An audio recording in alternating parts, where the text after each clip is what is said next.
Hello, everyone. On behalf of the CISO platform, I welcome you to this session.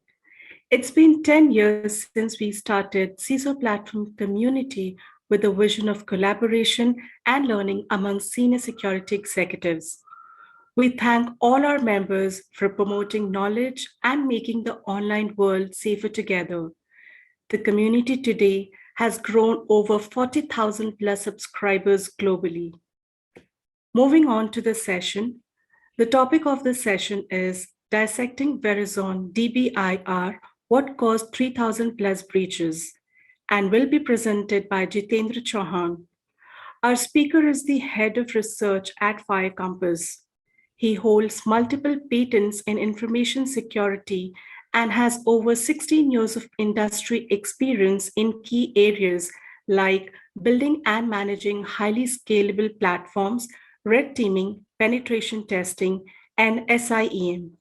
He loves to build security tools and perform deep security research. If you have any questions for the speaker, kindly post it in the chat box and the speaker will address at the end of the session. Now, I would request the speaker to take it forward. Over to you, JC. Hello friends. How are you doing? Yeah, so let's get started. Yeah, for the last few years has been very difficult. There has been lockdowns, and now we are talking about recession. But it seems that there is no lockdown and recession for attackers, as evident from current Verizon DBIR report. There is a steadily increase in number of attacks, number of variety of attacks. So today's topic of the session is very interesting. In fact, is 5 attack vectors behind 3,000 plus breaches, and how do attackers navigate to your valuable assets, and what can you do about it?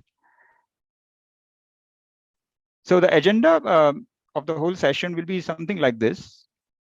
We will talk about current objective, what we want to do in this session. We will then go through the taxonomy of attacks, or in fact, the taxonomy of terminologies that DBIR report talks about, and that will lead us to what kind of attacks they are talking about. Then we will talk about top 5 attack vectors that contributed to more than 80%, approximately, more than 80% of the breaches. What is how the ransomware is increasing, and what are the top ways they get initial foothold. That's very interesting. How attackers are leveraging web applications in breaches. What about human errors and misconfigurations? We will then also go through some of the top recommendations we feel that you can apply, and then we will have question answer probably for 5-10 minutes or maybe 15 minutes. Yeah. And in the meantime, if you have any questions, feel free to post your questions at the chat. Our team will, we will respond, as soon as we can. Yep. So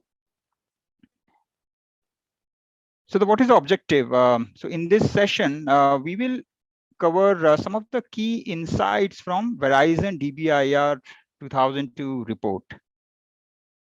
Now, I think most of you will know, what this report is.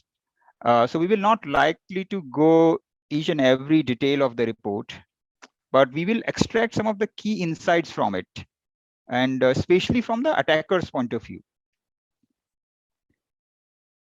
so that you can utilize that insight in and orient your security roadmap if required. I think that's the biggest goal of this session. And we believe that stats based on breaches can tell us a lot about what attackers do, and it will help us to focus on certain areas rather than everywhere based on the stats.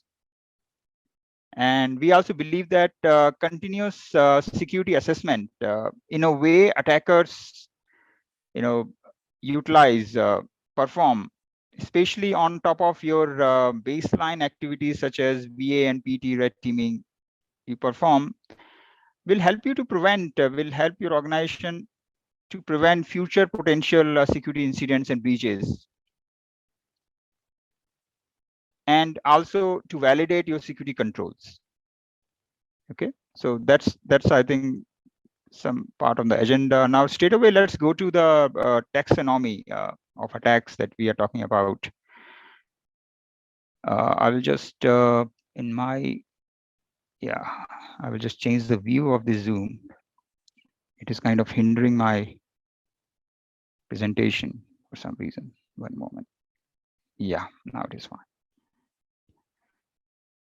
Yeah, so now DBIR report actually talks about a lot of terminologies, and when I read it, I generally get confused. So I thought of kind of presenting it to every one of you so that you can basically understand their terminologies and also relate to maybe standard terminology that we use on day-to-day basis, right?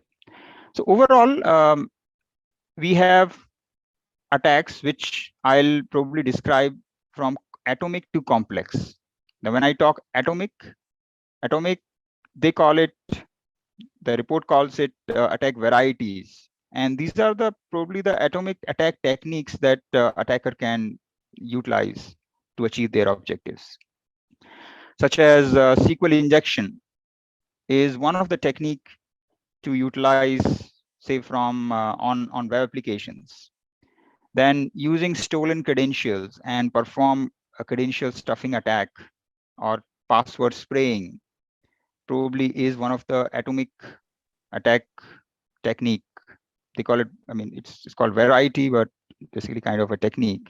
Similarly, exploiting a specific vulnerability is also comes under attack technique. So that's comes as the atomic part.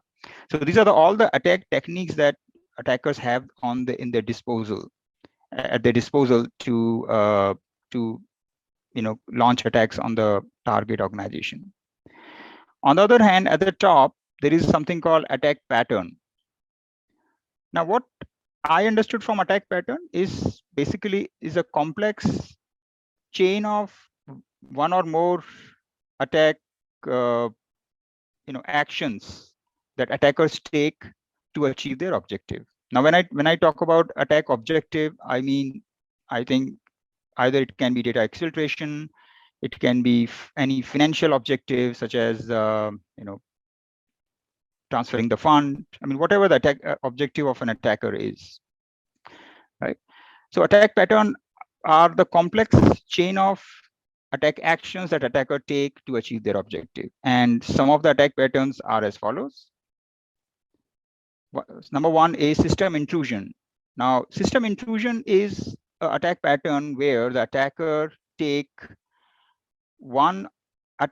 go and perform intrusion, which means it gets access to some of the organization's internal network or even external network assets, and have something called, say, reverse shell or a backdoor or malware installed so that they can carry out next further lateral movement, right? Second set of complex attack patterns is web application attacks. Now, web application attacks are set of those scenarios where attacker utilize web applications as to achieve their objectives. Now, they need not to get an access to any particular system in order to achieve their objective in some cases, such as suppose their goal is to exfiltrate data, to exfiltrate the potential sensitive data. Now, without even having access to their system, they can utilize some of the vulnerabilities like SQL injection, for example, okay, where they can go and exfiltrate the data directly from the database without having any access, right? So they have been classified as a separate attack pattern, not in the system intrusion. But web application SQL injection can also be used for system intrusion. This is very important. Okay, therefore they are attack varieties at their disposal. They can be used either in system intrusion, or SQL injection can also be used in web application attacks. Okay, that's a very important concept to understand. I mean, there's a okay. And then next thing is social engineering, where attack involves targeting one or more users. So generally, how we do is, as a security organization, we go and find out the employees of an organization. We find out their roles, responsibilities, such as if the employee is as a DevOps or is a support engineer, and then we find out their preferences, like what technologies are they using, what forums they go and interact with, and so on, before launching an attack. And that helps us to increase the chance of the employee to get phished. Okay. Now, when it talks, so social engineering is another attack pattern where the attacker may or may not get access to a system, but they can achieve their objective just by people themselves. And then interestingly, for the last, I think, 5 years or so, errors and misconfigurations have played a great role in achieving the objectives for the attackers. If you remember that for the last year, there have been a lot of incidents where someone has left open buckets, which exposed millions of records. I think that I will categorize them into misconfiguration/errors, because there's an error by human being. Similarly, an error of, say, keeping a port open so that it can be accessed from external network, and it was not supposed to be accessed from internal network. I think that will also be considered as an error, and so on. Right? So attack patterns are complex chain of attacks that attacker use to meet their objective. Okay. Then the report also talks about action categories. Now, rather than individual actions, I think the actions, if you look at attacker, the attacker can perform various actions, okay, in order to carry out a complex chain of attack. Number one is hacking, which is probably related to more on exploiting a vulnerability, and go and exploit a vulnerability and do a lateral movement, the actions towards it. Now, what are those actions will be under this category? First, say, scan a port, fingerprint, scan for a vulnerability, detect a vulnerability, and then run exploit to basically either get an initial foothold, right? So these are the hacking activities that the set of actions under this category will be of this kind. Another set of action category falls under malware, where rather than hacking, the attacker use malware as a technique to achieve his objective. Suppose an attacker utilize, say, phishing or maybe vulnerability to install a malware, or maybe a USB drive to propagate a malware, and the malware has a logic to propagate once it get activated. So that actions will come under malware. Similarly, phishing is for the people utilizing errors, comes under action category. And then misuse privileges, which means say a vendor has certain privilege, and they escalate the privilege to misuse whatever the privilege has been given, right? So there is there are certain actions which has been categorized into multiple categories. And then attacker utilize various attack vectors, and these are the gateways, I think, by different attack vectors. By conventional definition, is an attack path, is basically an attack path that attackers takes. Now, attackers can utilize, say, your partners or vendors, right, as an initial to get initial foothold. And this has been a part of many attacks recently in the past, where the supply chain and the partner say the attacker utilize first the access credentials of a partner user, a vendor user, and then from there the attack starts, right? Similarly, the attacker can utilize web applications, can utilize supply chain, to now the supply chain attacks are pretty interesting because it kind of break your, say you are a DevOps company, you have a DevOps pipeline, and then there is a very interesting vulnerability that comes up, right? Dependency confusion, where rather than getting the dependency from your Artifactory, it gets it from the attacker's repository, and then it generate a build which has a malicious code in it, right? This is one example of supply chain attack. And then there are other attack vectors such as web application and so on. Okay, so I think these are various terms and terminologies used in the report, and this is how I think I'll try to put them into perspective. Okay, and this will be useful as we move forward, because we will show some statistics that will utilize these terms, terminologies. So I'll stop for a while, and then let's see if someone has any question. Nazia, you may have to help me if there is any question to answer right now. Yeah, I'll just check. yeah, or we will move forward then. Right now, we don't have any questions, so I think we Sure. can move. Yep, great then. Okay.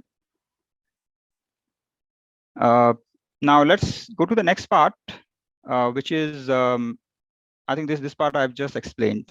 Right.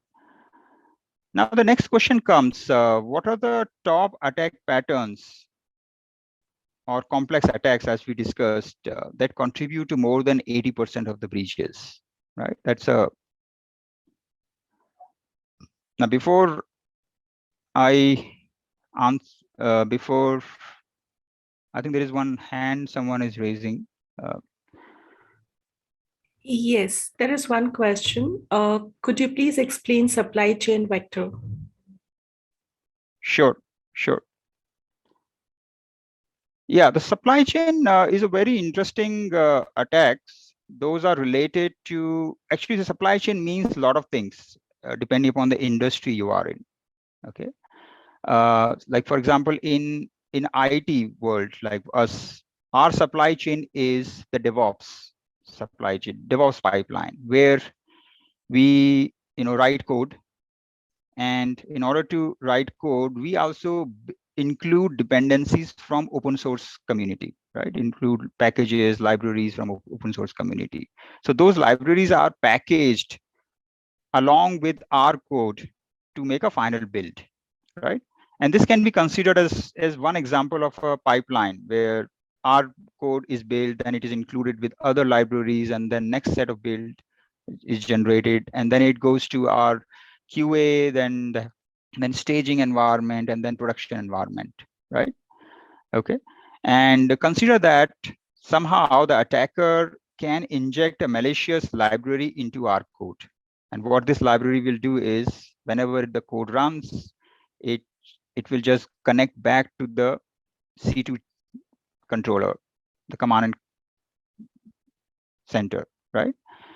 Okay, so this is an example of a supply chain attack where your supply chain is breached. The integrity of the supply chain is breached somehow by attackers. Now, there are multiple ways it can be done.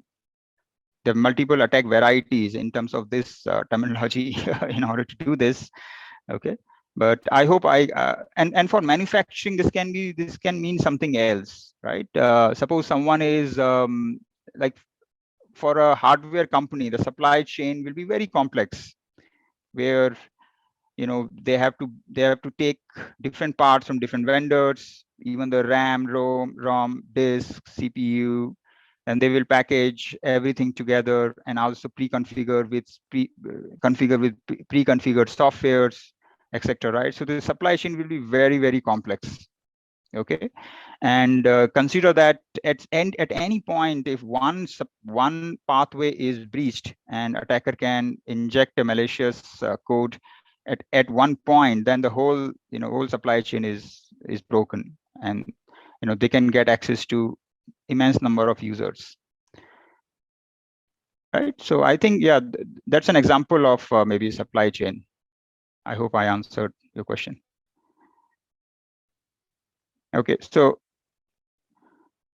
Now let's get back to our interesting point, which is what are the top attack patterns that contribute to more than 80% of the breaches? Now this is where things gets very interesting. Now this is the trend that I've taken from the report. Okay, and in this trend, as you can see that uh, system intrusion, which we just described, that it is a complex chain of attacks where the attacker get access to, at least in this whole process, at least one system access. When I say access, this means a shell access or remote access, right? Uh, this has been, I think, increasing from the last 2 or 3 years. Probably it was there already, but then it dropped and then it is again increasing, which means that I think if you remember, last year has been a year of a lot of vulnerabilities, right, which are exposed outside. And probably some of these vulnerabilities are being utilized by attackers to breach, to basically carry out these complex attacks. Okay. Which accounts to more than, I think, 38% of breaches, more than that actually. Let me remove this sidebar. Yeah, it's kind of around 40% of breaches.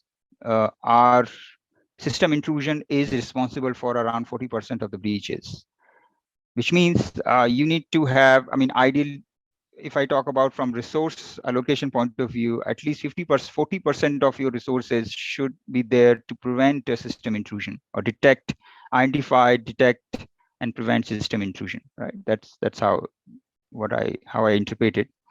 Apart from that, another interesting attack vector, which is web application attacks, basic web application attacks, which include SQL injection, SSRF, and other vulnerabilities, attacking those vulnerabilities, is being decreasing. I think its trend is being decreasing for the last few years, from 2000, especially from 2019. But it still contribute to more than around 25% of the breaches.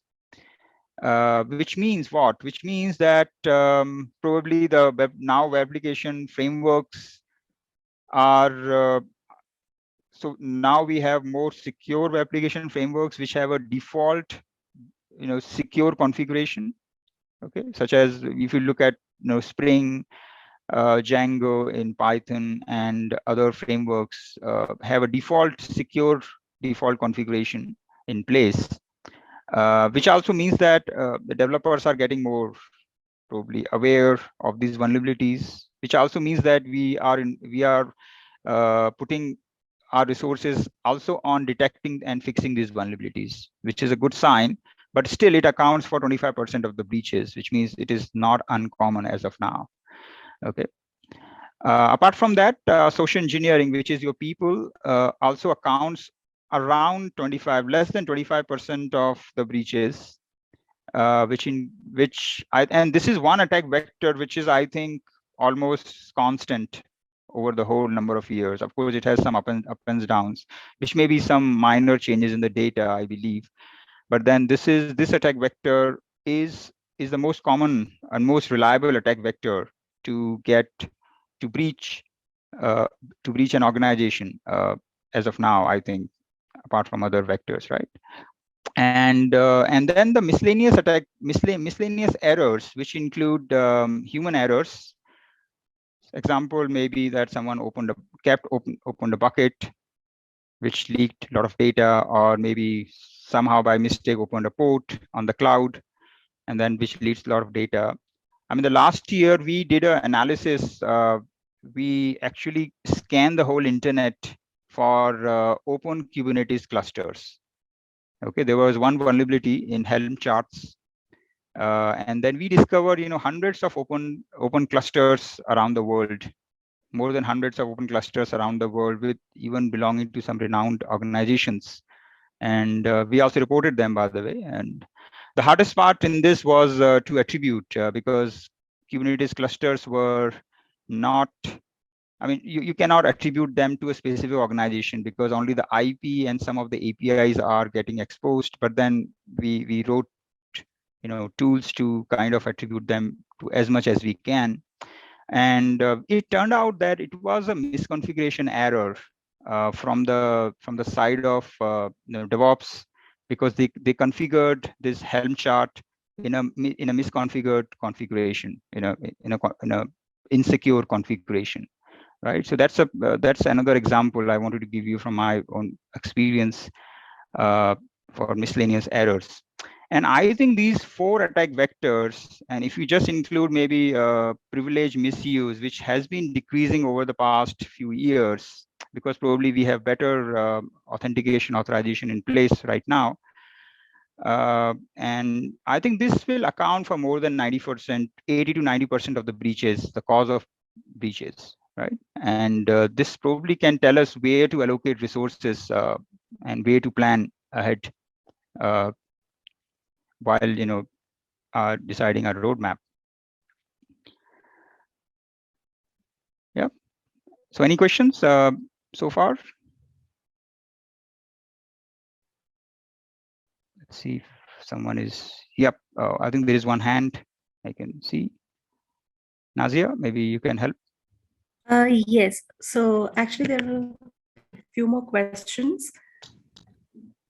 How do you stop insider threats in a DevOps supply chain? Yeah, this is a very interesting question. Now, from the insider threat, I think, first of all, by the way, if you look at these stats, I think there is, I forgot to show you the stats. Probably the external threats are external, attackers basically contribute to the majority of the breaches, right? So I'm not saying we should not consider insiders too.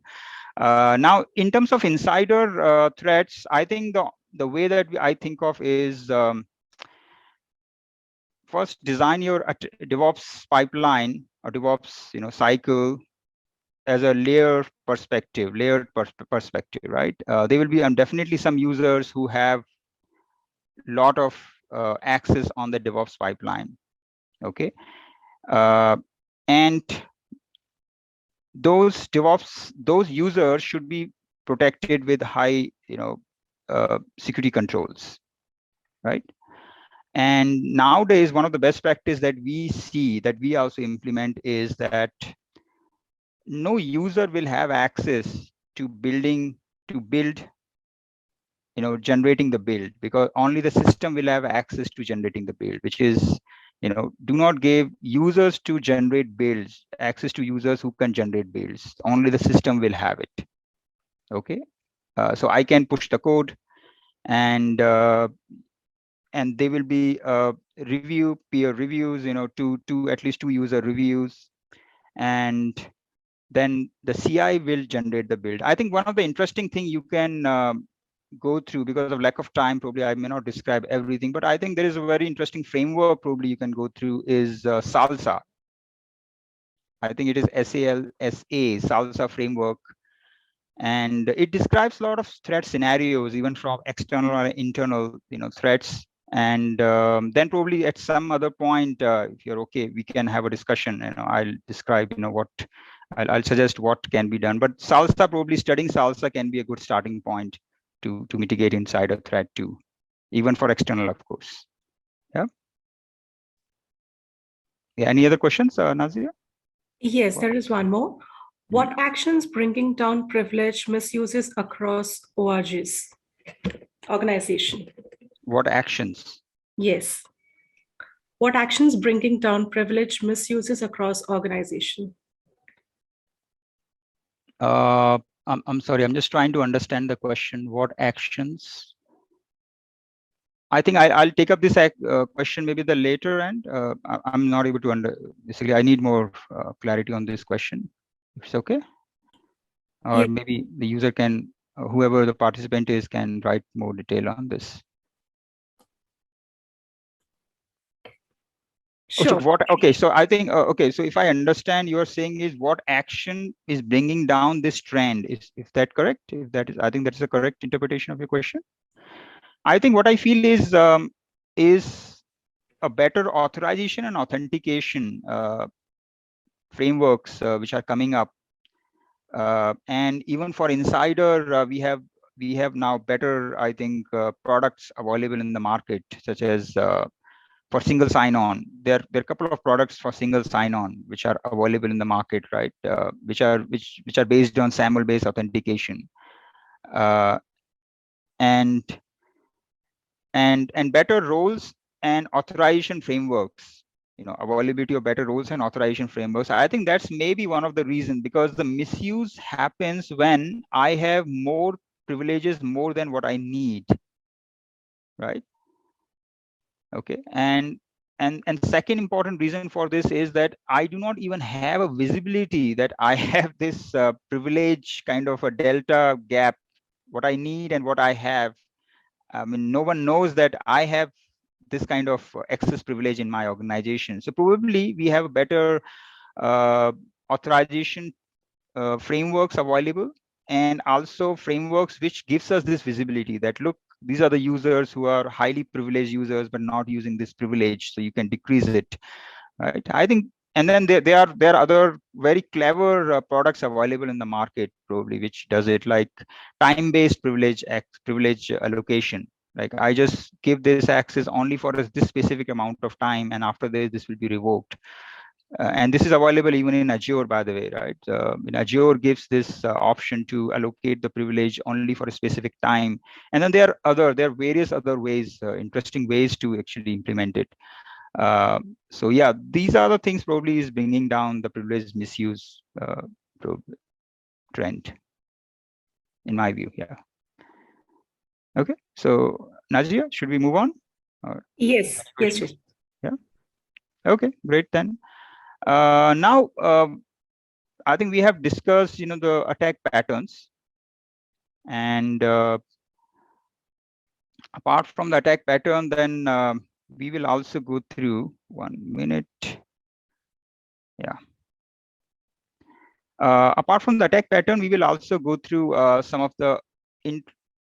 the attack action categories which contributed to top of all these breaches, and some of them I categorize as the report talks about is hacking. I think hacking is which include vulnerability exploitation and credential stuffing, basically getting some kind of access on the system and perform other hacking activities, which include scanning, exploitation, lateral movement. I think those contribute to more than 45% of or 50% of the breaches.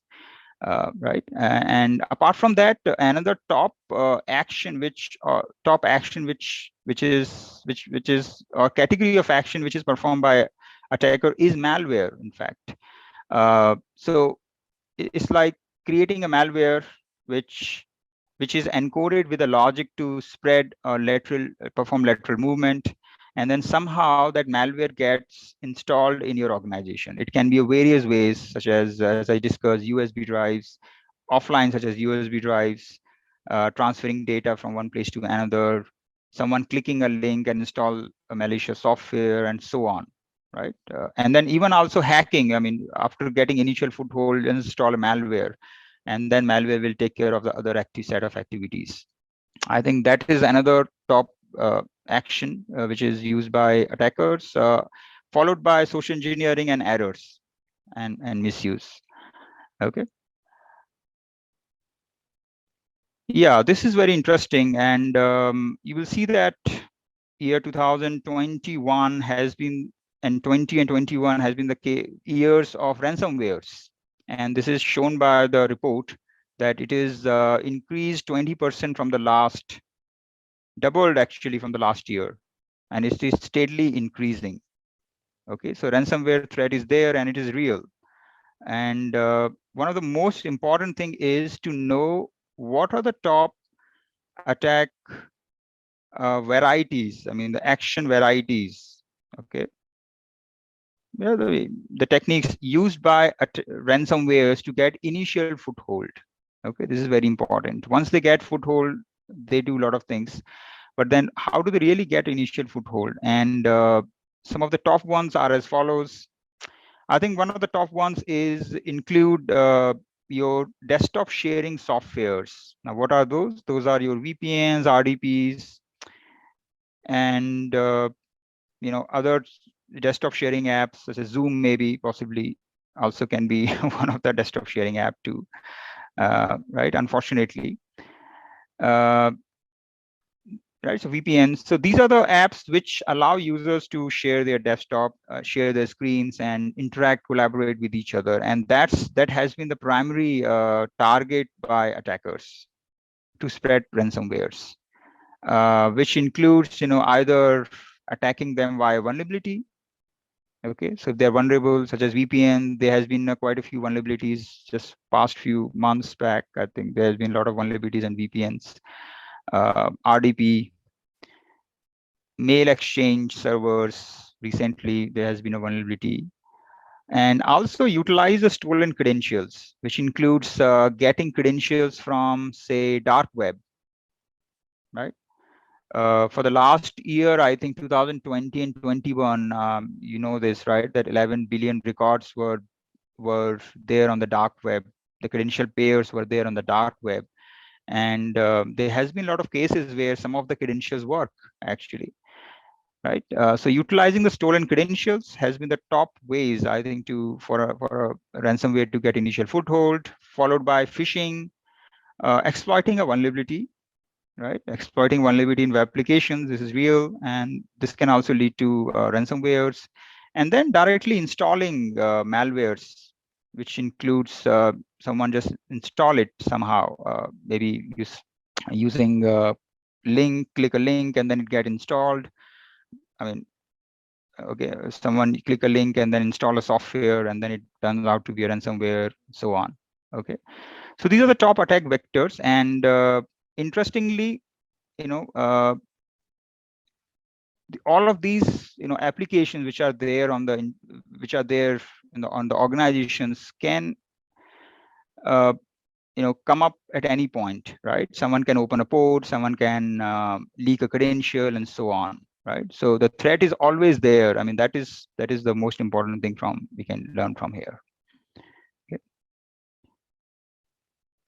Another interesting insight that we get from the report, which also we validate from our own experience, is that there is something called it is termed as automated sales funnel, attacker sales funnel. Now, attacker sales funnel, I'm not sure how that is relevant here, but then this is the automation part of what it says is that many times, and actually, I think if I remember correctly, the 7% of intrusion have increased from the last year because of a single reason that has been attributed to a single reason, which is this kind of workflow.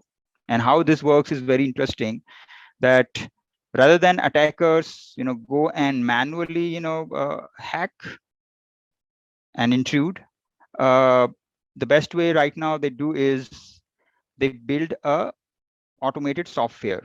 And what this software does is that it goes and scan the whole internet, okay, looking for specific, ports or specific services, okay, right? And the second thing, when it finds a service, it can also utilize some sort of crawler to crawl your applications, if it is a web application, for example, or do a fingerprinting, in fact. Okay, and the main reason for do this is to actually detect technologies, like what kind of technology the application is built, or it can do fingerprinting to know what kind of service it is running on.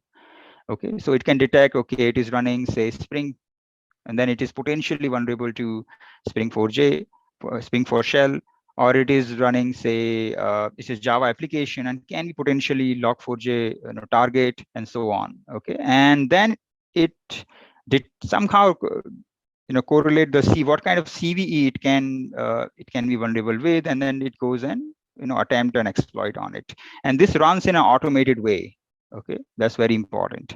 So it's always running, it's always scanning, it's always detecting technologies, always exploiting, and so on, right? And finally, out of the whole internet, I mean, there are a lot of vulnerable instances. Whatever vulnerable instances are, after a few days or few weeks or whatever number of days it takes, those will be definitely attacked by this kind of automation, will be target of this kind of automation. This is very interesting, and what it actually says is that attackers are always exploiting, always looking for those vulnerabilities. All right, not even in daytime, but even at night, right? They are not sleeping. And this, I think, should be prioritized in your security roadmap, because this gives us an idea that it's not enough to test the organization, say, once a quarter, probably, right? Uh, because the attack surface is dynamically changing.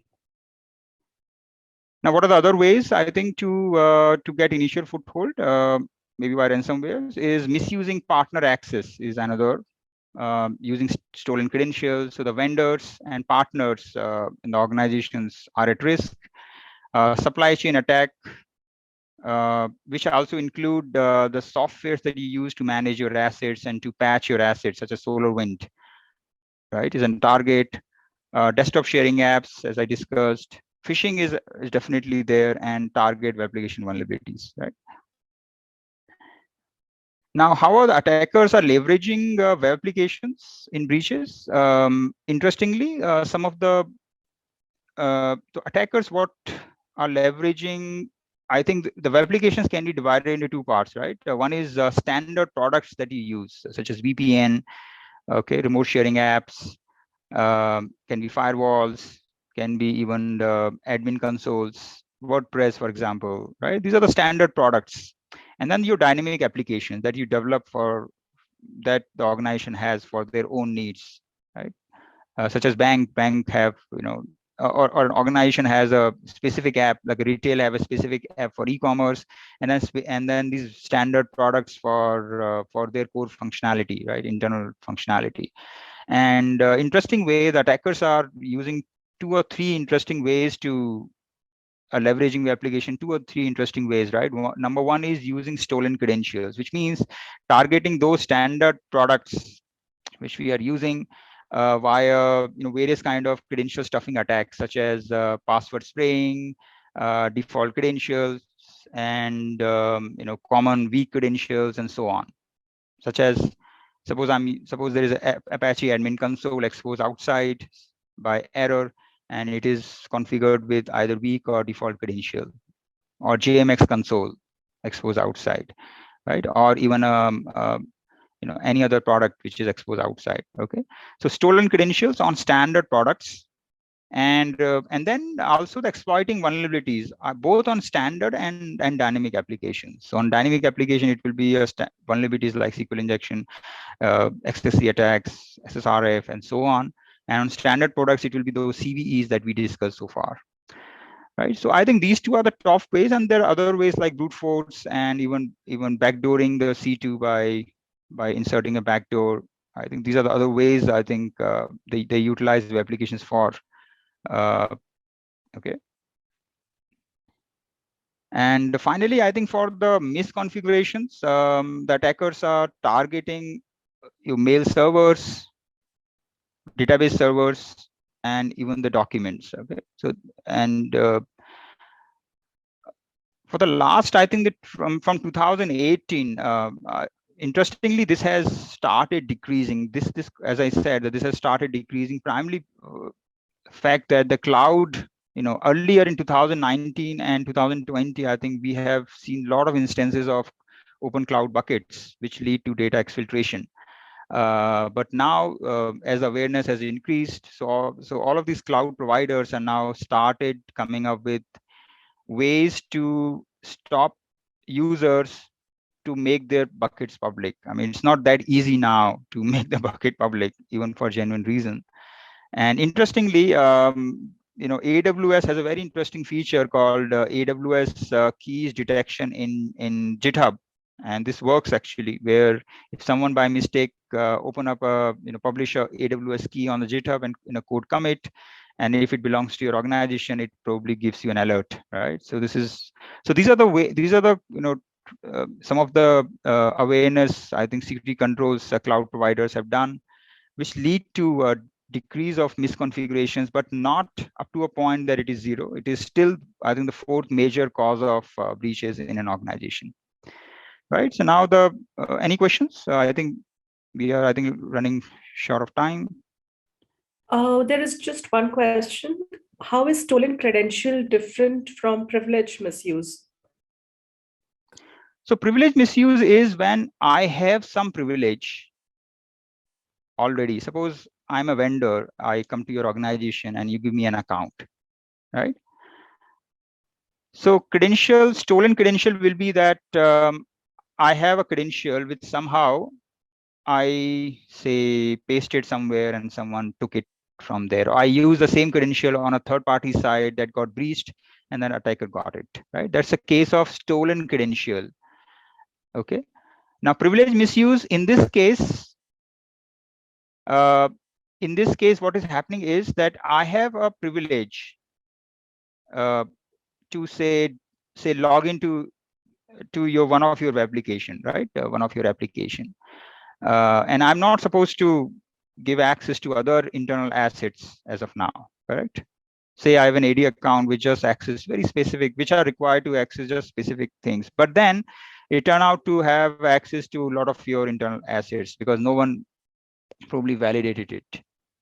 Okay. So that's a separate probably attack vector where the privilege misuse happens when someone get a low level privilege and then it basically goes out beyond the permissive boundary of this privilege and misuse it to access other things that they are not supposed to do. Okay. Now stolen credential and privilege misuse can be used together to carry out more advanced complex attacks. That's possible. Okay. Or in some scenarios, even privilege misuse can also be used as a standalone attack technique. That's also possible. Okay. So probably these are two different probably techniques, right? One, and somehow they're related, that you need first credential and then you can talk about privilege, and right, but still I think these are two separate techniques, I would say, rather than combining them together, right? Let me think an example. If I think privilege misuse, look, we have been, I think one of the most common cases is misusing your AD credential. Yeah, I mean, like when I was pen testing, years back, one of the organization, they had one guest credential. Okay, they used to give it to all employees to browse publicly, maybe in their in their uh, in the cafeteria. Okay. Now, interestingly, when we went to the cafeteria, we just saw this public portal accessible, on their desktops, and we started browsing, and then we found out, okay, this is a public account. This is a guest account, by the way, just for browsing purpose, right?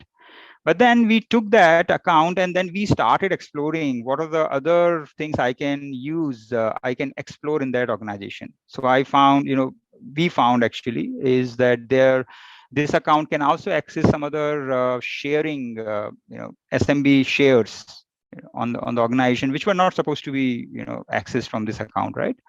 And then in that we found some lot of sensitive documents, even an Excel sheet with the list of passwords and so on. Okay, so this is an example of a privilege misuse. Okay, yeah, this is an example of privilege misuse where I still may not have access to credential, but I have some access, and then I elevate my privilege. I did things which are beyond the intentional intention of the privilege itself. Yeah. So I hope that I answered your question. Yes, JC has replied. He got his Okay. answer. Thank you. Okay, great. Yeah.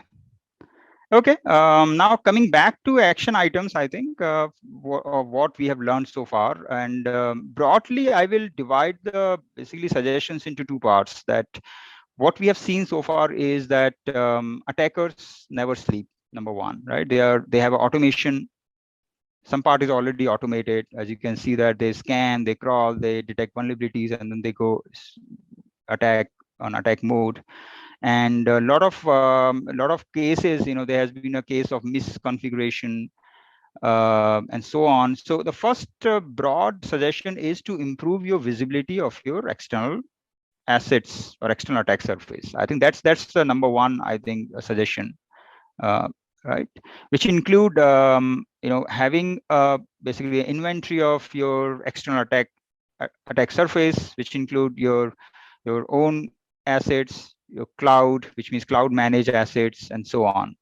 Okay, include people also sometime, their usernames and etc. Okay, and this visibility should be dynamic in nature, that it should not be that you build it once and then it basically keep it like this has to be updated on a dynamic basis, probably on a weekly basis and even on daily basis, right? And so on. And ideally you should be able to even get more insights from this from your attack surface, which include, you should be able to find out, okay, what are my assets, say, under this kind of security control? Like, what are my assets which have a CORS policy enabled, configured properly? What are my assets with SSL, without SSL? What are my assets with CAPTCHA, without CAPTCHA, and so on? So the getting insights on your attack surface, I think, can also be part of, you're improving the visibility, right? So now you have visibility in place, you have your attack surface, it keeps on updating, and you can actually query it to find out assets based on various criteria. I think that's a broad suggestion, number one. Number two is continuous assessment of your security posture. As we have seen that the attack surface is dynamic, and even the attackers are changing their attack techniques, maybe on a weekly basis, and maybe, I don't know, daily, even on a daily basis too. And also the vulnerabilities, and on at least on a weekly basis, I can see some vulnerabilities kept on coming, which make the wave. Not exactly on weekly, but at least definitely on monthly basis for the last 1 year, you can see that there has been a wave of vulnerabilities that has come up, which were actually very critical vulnerabilities, right? So continuous assessment of your security posture, which includes kind of lightweight assessment, which tells you that, okay, these are the assets which were patched, non-patched, these are assets with uh, some of the credentials, performing credential spraying on a continuous basis, so that you don't have those default and weak credentials. And also some of the credentials which you think are commonly used in your organization, and I think it's very common, like XYZ organization can use XYZ123, XYZ at the rate of 123, and so on. So all of these credentials and permutations of these credentials are continuously assessed and tested on your attack surface. I think that's another example of continuous assessment of security posture. I think if these two are in place, then other things will fall in place, such as your identify, protect, right? I think those areas, I'm sure you have SOC and SOAR there already. But I think the place where I'm coming from is the place where the attackers get initial foothold, even before it is getting captured in your SOC and SOAR, right? So this is the place I'm basically kind of focusing on right now from external perspective, from attackers' perspective.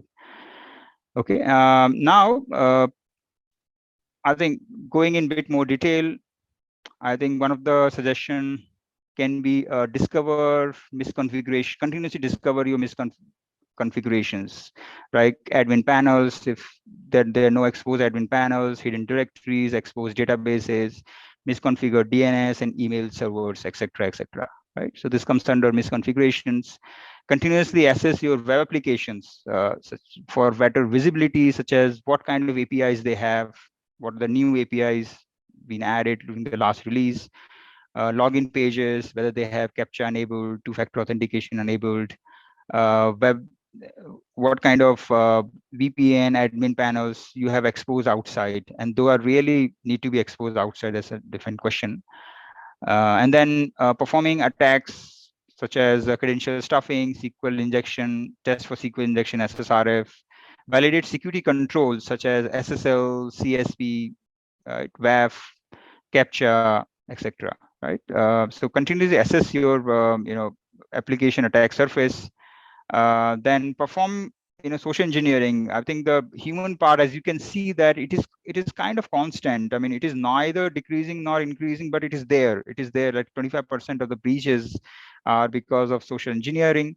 So probably maybe doing phishing and social engineering attacks on selected users in your organization, and also probably doing a assume breach analysis, that assuming that a user is compromised, and then starting from there, what kind of privilege can be misused, as an example that I gave you, that suppose someone has some kind of access, and from there what they can do after that.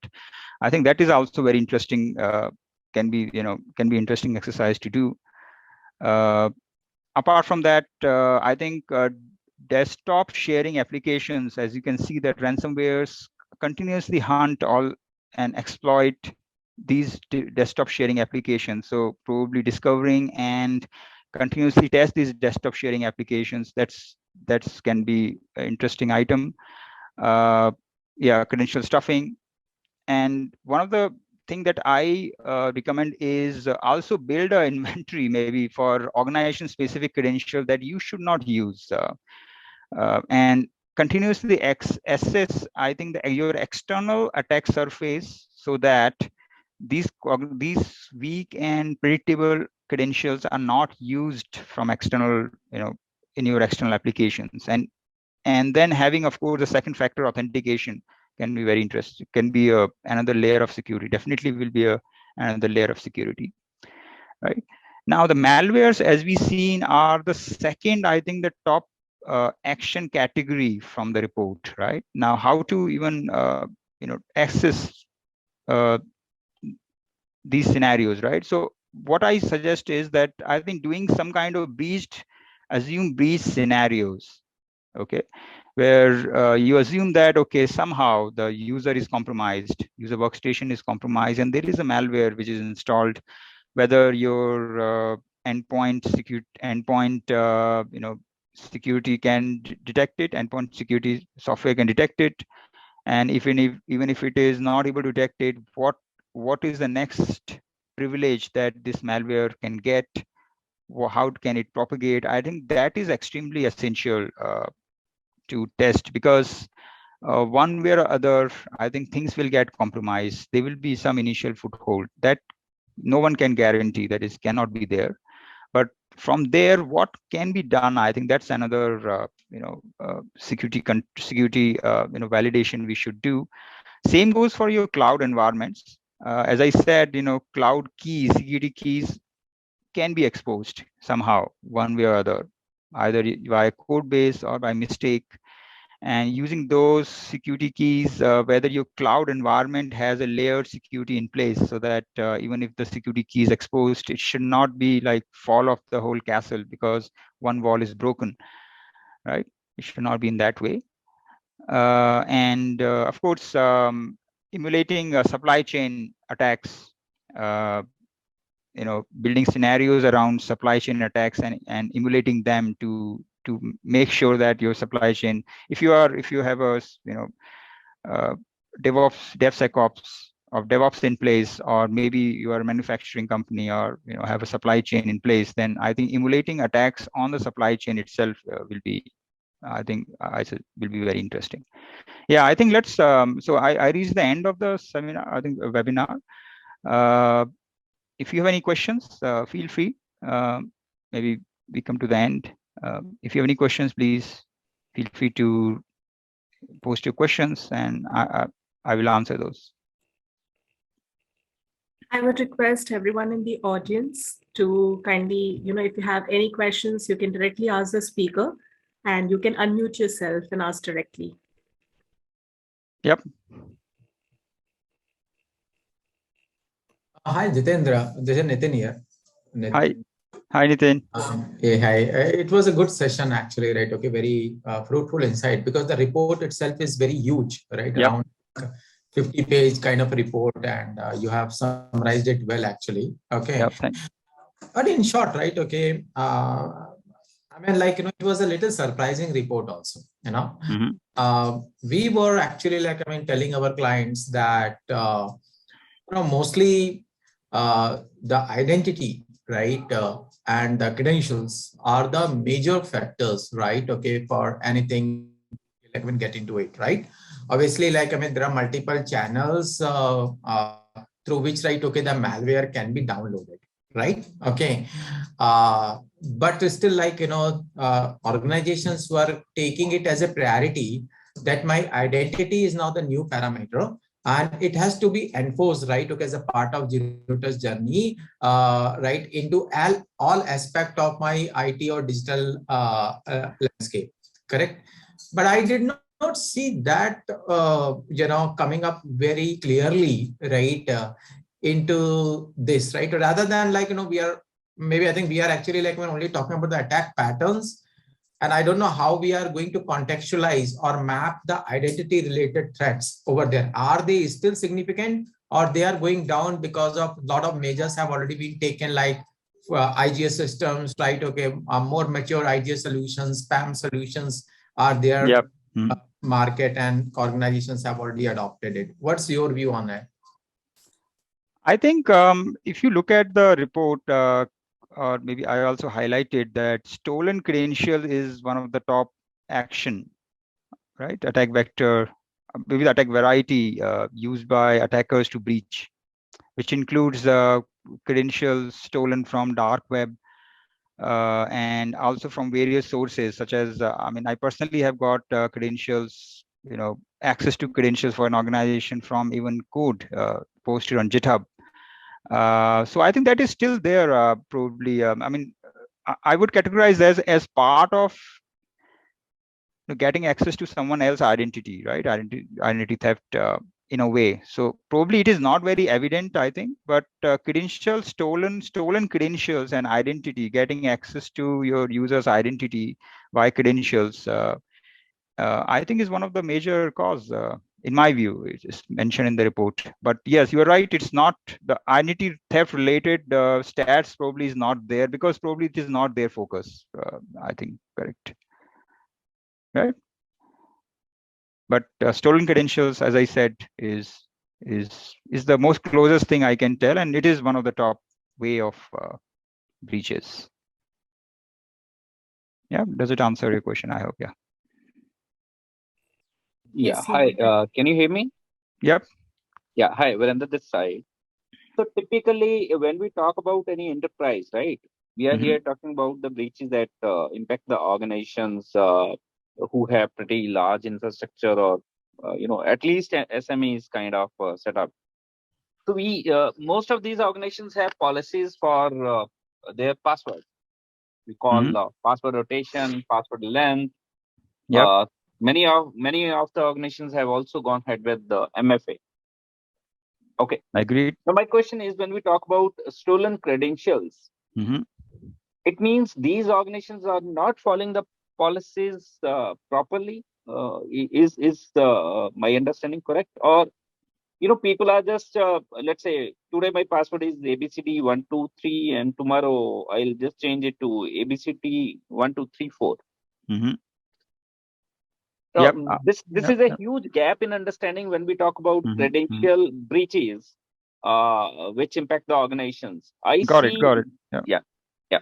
Yeah. So I think one of the main difference here is I accept, by the way, I think if you look at 10 years back and now, there has been a tremendous awareness and maturity upliftment, right? In terms of probably choosing a password and also having an MFA, etc. The challenge here is that not all of your assets falls under this category.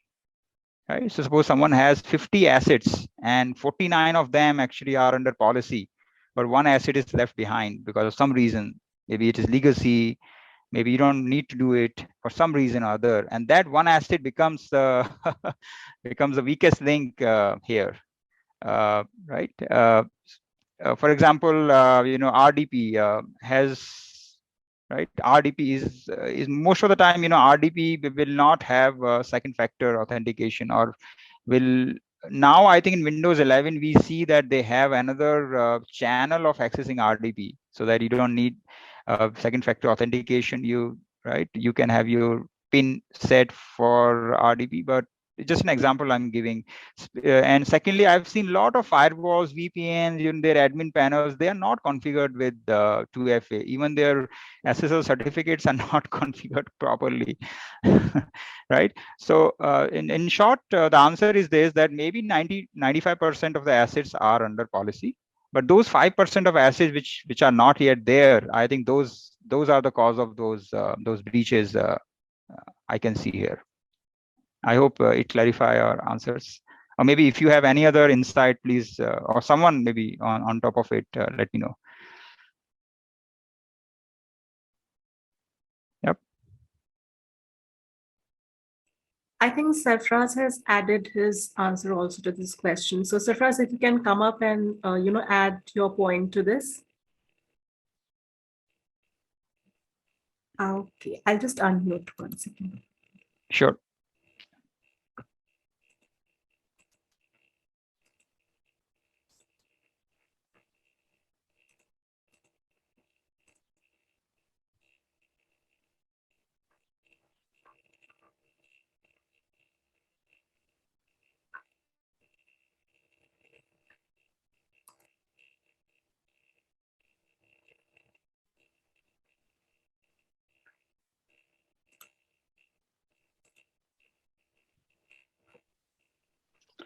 Yeah, thank you very much. First of all, Jitendra, for very nice, summary of this report. Thank you. Yeah. So I just wanted to add into what one of the participants mentioned is actually in most of the organizations, it has been seen that they are not banning the stolen or breached credentials as part of their password policy because attackers have found a very, I would say, interesting way of bypassing even two-factor authentication, where they are stealing the session cookies after they compromise the password. So I think implementing MFA is good. It can prevent the credential misuse or stuffing, but at the same time banning the stolen or misuse passwords or very default credentials, as you mentioned earlier, it should be the part of password policy of the organization. That's what I wanted to add. Yeah, valid. I think I agree. Yep. So thank you to our speaker for this insightful session. It was full of data, breach, analysis, and loads to learn. Thank you everyone in the audience for joining us today. Please share your learnings and experience on LinkedIn on CISO platform page. We would love to hear from you. Look forward to meet you in our next session.